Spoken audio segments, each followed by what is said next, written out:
بسم اللہ الرحمن الرحیم۔ السلام علیکم، آپ دیکھ رہے ہیں الف نیوز اور میں ہوں آپ کے ساتھ ماجد علی۔ شامل کرتے ہیں آج کی ون لائن ہیڈ لائن۔ یوکرینی دارالحکومت کیف پر روسی حملوں کا سلسلہ جاری۔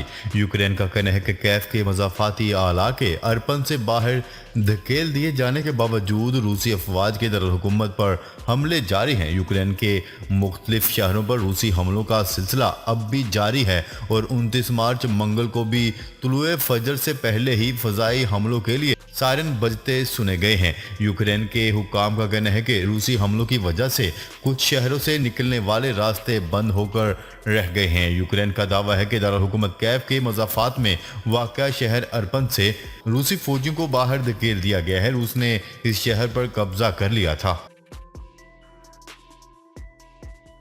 ترک صدر رجب طیب اردوان نے روس اور یوکرینی وفود سے جنگ ختم کرنے پر زور دیا۔ فرانسیسی خبرساز ادارے کی رپورٹ کے مطابق استنبول میں مذاکرات کی میزبانی کرتے ہوئے انہوں نے کہا ہے کہ دونوں فریقین کے تحفظ جائز ہیں، عالمی برادری کے لیے قابل قبول حل تک پہنچنا ممکن ہے۔ انہوں نے کہا ہے کہ یہ دونوں فریقین پر منحصر ہے کہ وہ اس سانحے کو ختم کریں، کیونکہ تصادم میں تو کسی کے مفاد میں نہیں ہے۔ اسرائیلی وزیراعظم نفتالی بنیٹ نے بھارت کا دورہ ملتوی کر دیا۔ کشمیر میڈیا سروس کی رپورٹ کے مطابق اسرائیلی وزیراعظم نے آئندہ ہفتے بھارت کے دورے پر آنا تھا، جو اب ملتوی کر دیا گیا ہے۔ بھارت میں اسرائیلی سفارت خانے کے ترجمان نے تصدیق کرتے ہوئے کہا ہے کہ اسرائیلی وزیراعظم کے کرونا وائرس میں مبتلا ہونے کی وجہ سے ان کا دورہ بھارت ملتوی کر دیا گیا ہے۔ انہوں نے مزید کہا ہے کہ اسرائیلی وزیراعظم نے 3 سے 5 اپریل تک بھارت کا دورہ کرنا تھا۔ خام تیل کی قیمتیں پھر گراوٹ کا شکار، قیمت $103 پر آ گئی۔ عالمی منڈی میں خام تیل کی قیمتوں میں بے یقینی کی صورتحال جاری ہے۔ ایک مرتبہ پھر خام تیل کی قیمت گراوٹ کا شکار ہو گئی۔ غیر ملکی میڈیا کی رپورٹ کے مطابق انٹرنیشنل مارکیٹ میں خام تیل کی قیمتوں میں ایک مرتبہ پھر کمی واقع ہوئی ہے، جس کے بعد خام تیل $1.18 کمی سے $111.30 فی بیرل پر پہنچ گیا۔ یوکرین میں پہلے مرحلے کے اہم مقاصد پورے ہو گئے ہیں، روس نے اہم اعلان کر دیا۔ روسی وزیر دفاع سرگئی شویگو کا کہنا ہے کہ یوکرین میں پہلے مرحلے کی اہم مقاصد پورے ہو گئے ہیں۔ یوکرین میں فوجی آپریشن کا اب اہم مقصد ڈونباس کی آزادی ہے۔ روسی حکام سے خطاب میں سرگئی شویگو کا کہنا تھا کہ یوکرین کی فوجی صلاحیت میں شدید کمی آئی ہے۔ یوکرین کے پاس اب فضائی فورسز نہیں ہے۔ انہوں نے کہا ہے کہ اگر نیٹو نے یوکرین کو طیارے اور فضائی دفاعی سامان فراہم کیا تو روس اس کا مناسب جواب دے گا۔ تحریک عدم اعتماد وزیر اعظم عمران خان کی پارٹی اراکین کو ووٹنگ میں حصہ نہ لینے کی ہدایت۔ مشیر پارلیمانی امور بابر اعوان نے کہا ہے کہ وزیر اعظم عمران خان نے پارلیمانی پارٹی کو ہدایت بھیجی ہے کہ پی ٹی آئی کے اراکین ووٹنگ میں نہیں جائیں گے۔ اپنے بیان میں انہوں نے کہا ہے کہ اگر کوئی ممبر گیا تو پارلیمانی لیڈر اسے نااہل قرار دے سکتے ہیں۔ تحریک عدم اعتماد پر قومی اسمبلی کا اجلاس 3 اپریل تک جاری رکھنے کا فیصلہ۔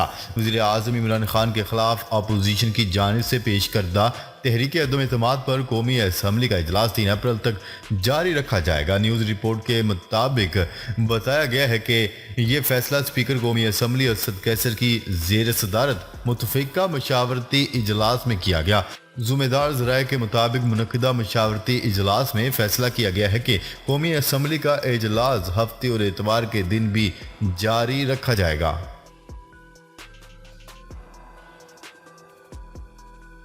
بھارت میں پیٹرول کی قیمت میں 8 روز میں 7ویں بار اضافہ۔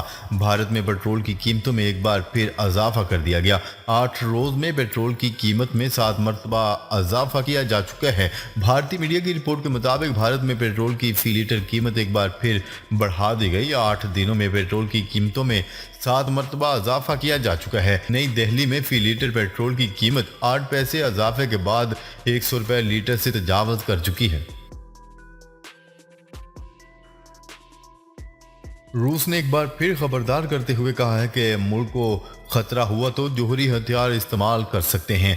रूसी हुकूमत के तर्जमान दमत्री पेस्कोव ने अपने बयान में एक बार फिर कहा है कि अगर रूस की बका और सलामती को खतरा लाहिक हुआ तो जोहरी हथियारों को खतरा ख़त्म करने के लिए इस्तेमाल करेंगे। रूसी हुकूमत के तर्जमान का मज़ीद कहना था कि यूक्रेन ऑपरेशन के नतायज कुछ भी हों, इसे जवाज़ बनाकर जोहरी हथियार इस्तेमाल करने का इरादा नहीं रखते। वफाकी वज़ीर असद उमर का कहना है कि वज़ीर आज़म इमरान खान की जान को ख़तरा है। उन्हें जो धमकी अमीज़ ख़त भेजा गया है इसके मरकज़ी करदार नवाज शरीफ हैं। किसी को शक है तो वज़ीर आज़म ये ख़त चीफ जस्टिस को दिखाने के लिए तैयार है। फवाद चौधरी के साथ प्रेस कॉन्फ्रेंस करते हुए असद उमर ने कहा है कि वज़ीर आज़म ने जो ख़त कौम के सामने लहराया है वो इसे चीफ जस्टिस ऑफ पाकिस्तान के सामने पेश करना चाहते हैं, क्योंकि चीफ जस्टिस एक अहम तरीन मनसब है।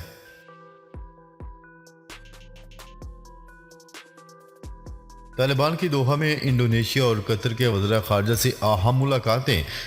तालिबान हुकूमत के वज़ीर ख़ारजा अमीरुल्लाह मुत्की ने इंडोनेशिया और कतर के नायब वज़ीर आज़म और वज़ीर ख़ारजा से मुलाकात की और अफ़गानिस्तान में तालीमी मसाइल, इंसानी बहरानों और माशी मुश्किलात पर तबादला ख्याल किया। आलमी खबरसा इदारे की रिपोर्ट के मुताबिक इमारात इस्लामिया अफ़गानिस्तान के वज़ीर ख़ारजा अमीरुल्लाह मुत्की ने कतर के दारुल-हुकूमत दोहा में अपने इंडोनेशियाई हम मनसब के वज़ीर ख़ारजा और कतर के नायब वज़ीर ख़ारजा से मुलाकात की।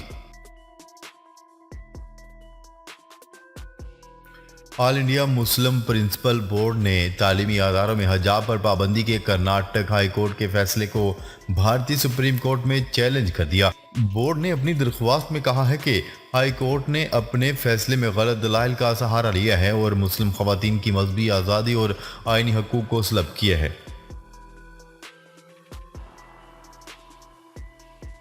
बरतानिया ने ऐलान किया है कि वो रूस पर पाबंदियां उठाने के लिए तैयार है। शर्त यह है कि रूसी अफवाह यूक्रेन से निकल जाएं। खातून वज़ीर ख़ारजा ने वाज़ेह किया है कि अगर रूस मुकम्मल फायरबंदी और अपनी अफवाज के इनखला पर आमादा हो जाता है तो पाबंदियां उठाई जा सकती हैं।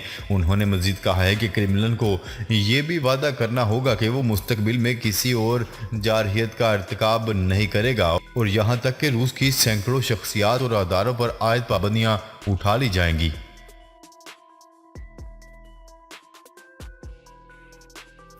बहरीन में होटल के भारतीय मैनेजर ने बाहजाब खातून को दाखिले से रोक दिया। बहरीन में बाहजाब खातून को होटल में दाखिल होने की इजाज़त न देने पर भारतीय होटल को बंद कर दिया गया। गैर मुल्की मीडिया की रिपोर्ट के मुताबिक बहरीन के दारुल-हुकूमत मनामा के करीबी आला के आदलिया में होटल के भारतीय मैनेजर ने बाहजाब खातून को होटल में दाखिल होने से रोक दिया। वाक़े की वीडियो सामने आने के बाद होटल को बंद कर दिया गया। वीडियो सामने आने के बाद बहरीन टूरिज़्म अथॉरिटी ने मामले की तहकीकात का आगाज़ कर दिया और तमाम सियाहती अदारों से कहा है कि वो ऐसी पॉलिसी से गुरेज करें जो मुमलिकत के कानून की खिलाफ वर्जी करती हो। कांगो में अक़वाम मुत्तहिदा के अमन मिशन का हेलीकॉप्टर तबाह, पाक फौज के 6 अफसरान और जवान शहीद। वस्ती अफ्रीका के मुल्क कांगो में अक़वाम मुत्तहिदा के अमन मिशन का हेलीकॉप्टर गिर कर तबाह हो गया, जिसमें 6 पाकिस्तानी फौजी अफसरान समेत 8 फौजी शहीद हो गए। पाक फौज के शोबा ताल्लुकात आमा ISPR की जानिब से जारी अलामिया में बताया गया है कि हेलीकॉप्टर जासूसी मिशन के दौरान कांगो के इलाके पोमा 1 में गिरकर तबाह हुआ, जिसकी वजूहात इब्तदाई तौर पर सामने नहीं आ सकी। यूक्रेन नेटो से अलहदा रहने पर राजी हो गया।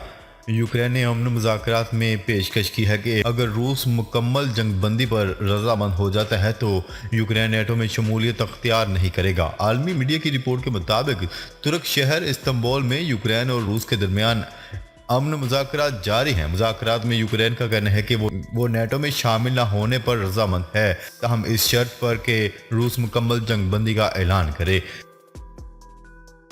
जी तो नाज़रीन, अब तक के लिए इतना ही। मज़ीद खबरें लेकर बहुत जल्द आपकी खिदमत में हाजिर होंगे। तब तक के लिए अपना ख्याल रखिएगा। अल्लाह निगहबान।